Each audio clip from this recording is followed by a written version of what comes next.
we're more fragmented than we've been in decades globally.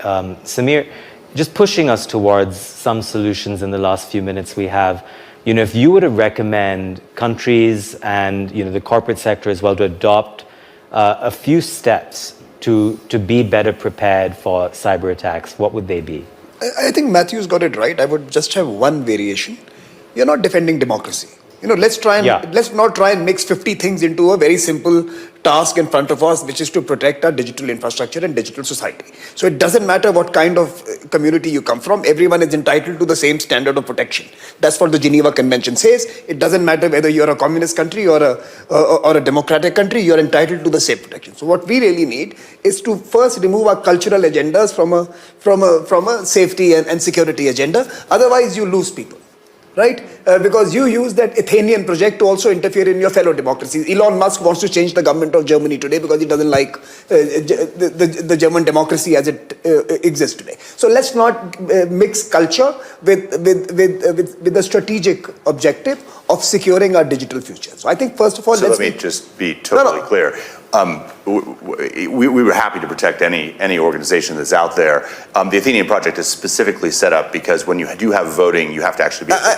I'm following that project. I get it. We're not. This isn't a philosophical. But all I'm saying is the political establishment of all regimes should be respected. Sure. If you want your elections not to be interfered with, then don't call color revolutions in 10 other parts of the world, in Latin America and Europe. My point here is, if you want political respect for your systems, you have to respect other political systems as well. You are not the wisest people in the world. Let others decide their own political outcomes. Let's look at the functional element of protecting digital spaces, and therefore then norms work. The problem with getting a global agreement on norms and rules for cyberspace was that you always infused it with cultural and political agendas, which was not useful. Yeah. And therefore we should look at, I'm not saying we should not defend democracy. No, I think that's a very valid But defending democracy is a separate topic. I agree with Matthew. Don't let it enter your country. I mean, look, you can stop TikTok. Do you understand what I'm trying to say? You can ban TikTok. We ban TikTok. We are not poorer. We are as crazy as before. We never lost. We didn't do that crazy. India banned TikTok right? in 22. We banned TikTok. We love Reels. And we are as crazy on Reels as you are on TikTok. But, my point here is that at least the Chinese are not gaming our system. And they're not privileging certain content during our elections versus other content. So what I'm trying to say is we can defend democracy different ways. Now let's look at the critical infrastructure that needs to be protected, and all countries need equal guarantees. And that's the point. But look, isn't that exactly the issue which we are talking about? Come back to what you said earlier with the generational topic. If if tanks are going into a territory, will be noticed quickly, because of the territorial nature. The whole cyberspace is extraterritorial in nature. It doesn't really matter, from what place you're going to do this. So it's extraterritorial. It's outside the boundary of what human history has actually defined, the integrity of borders. So it's a notch above it. And that makes it so complicated. So at the end of the day, how would you tackle that? You would tackle it in a way that you've got a global agreement, a set of rules everybody adheres to. Right?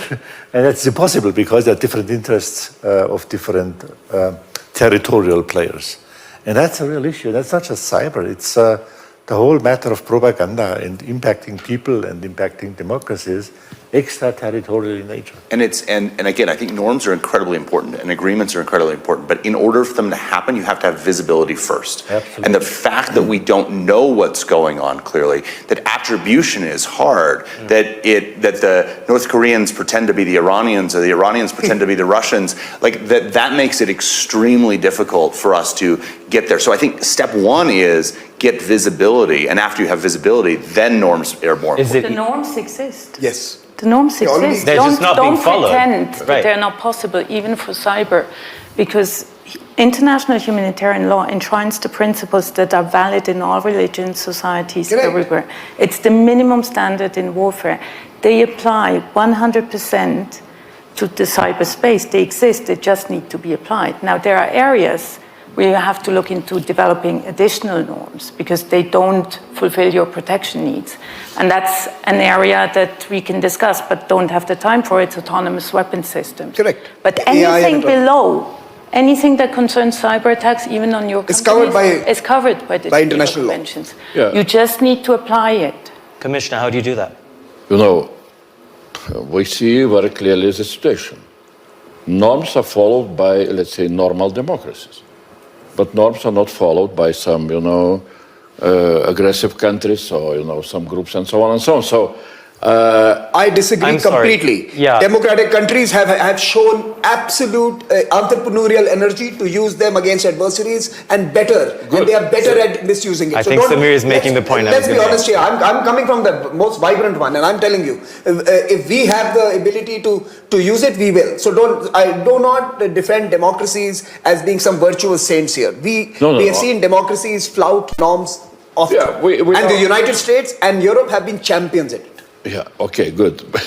We're jumping into another, Sure. topic. But, I am not so sure that, when we're talking about the norms and ability for us to, to convince everybody to follow the norms, that this is, exactly a solution, which, of course, that would be ideal solution, that we're writing the norms and then everybody is following them. Yeah, we are facing different, development. We need to understand we have freedoms, like information freedom, like communication freedom, like election freedom, Some guys, bad guys, are using our freedoms, for very bad purposes. That's the reality. Completely. So, and that's what, you continued my topic, that, one thing is territorial occupation, but we see very clearly that with all that, what I called new generation warfare, which goes from propaganda to real war, adversaries are trying, first of all, to occupy the hearts and minds of our people. And this is much more difficult to defend. If you I agree. Yeah, that's Commissioner, we have agreement. Yeah, we have good. to defend democracy by using a simple principle of reciprocity. If the Chinese don't allow us to post on their social media, they should not be allowed to post on ours. Reciprocity should be the principle of the digital future. If we allow their embassies in our country, we should be allowed our embassies in theirs. The same is true for the digital spaces. If they prevail in ours, we must prevail in theirs. And that is the deterrence without which it will be a perverse and asymmetric field. And with that, we're out of time. It's kind of magical that we have disagreement and then agreement, but such, that's what happens when you bring a good panel together. Thank you to all of you for joining us. Thanks for watching wherever you are. We'll see you later.